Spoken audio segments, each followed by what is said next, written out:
જય બિલનાથ, મહાદેવર, જય પરશુરામ।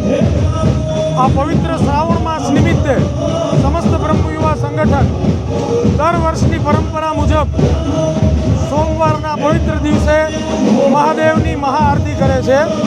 તે અનુસંધાને આજે પ્રથમ દિવસે પ્રથમ સોમવારે બિલનાથ મહાદેવના સાનિધ્યમાં મહાઆરતીનું આયોજન કરવામાં આવેલું છે।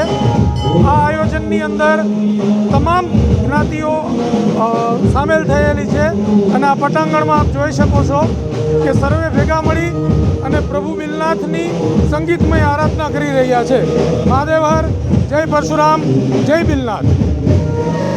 મહાદેવ હર જૂનાગઢ બ્રહ્મ યુવા સંગઠન આયોજિત દર વર્ષની માફક પવિત્ર શ્રાવણ માસમાં અલગ અલગ મંદિરોમાં જઈ, શિવાલયમાં જઈ અને એક મહાઆરતી લોક સાથે આપણે બ્રાહ્મણો કરી રહ્યા છે। એના ભાગરૂપે આજે પહેલો સોમવાર અને બિલનાથ મહાદેવના ભવ્ય મંદિરમાં જન સમુદાયની વચ્ચે અમે સૌ કલાના ઉપાસકો શિવને કલા અર્પણ કરવા આવ્યા છે। પાર્શ્વગાયક દીપક જોશી, નીરુબેન દવે અને અવધ ભટ્ટ, હરિઓમ પંચોળીનું રિધમ ગ્રુપ અને બ્રહ્મ યુવા સંગઠનનું આ આયોજન ખરેખર શુભકામના અને તારીફને કાબિલ છે। મહાદેવ હર, મહાદેવ હર, જય પરશુરામ, જય બિલનાથ।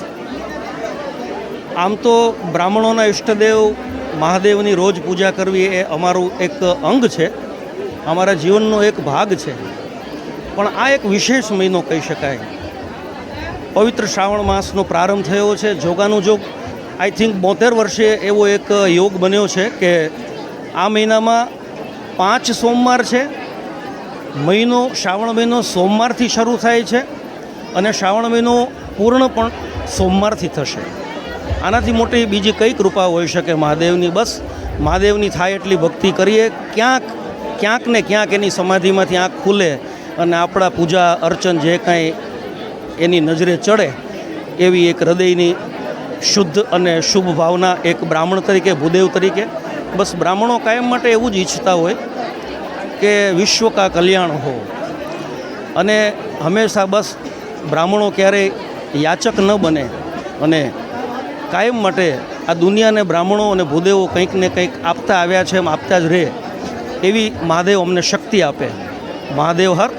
અને મને આનંદ છે કે આજ મારી બાજુમાં જ પહેલાં જ સોમવારે મારા મોટાભાઈ, મારા વડીલ રાજુ ભટ્ટ અહીંયા ઉપસ્થિત છે। તો અમે તો શું બોલીએ, પણ હું કંઈક કહું કે રાજુભાઈ કંઈક વાત કરે।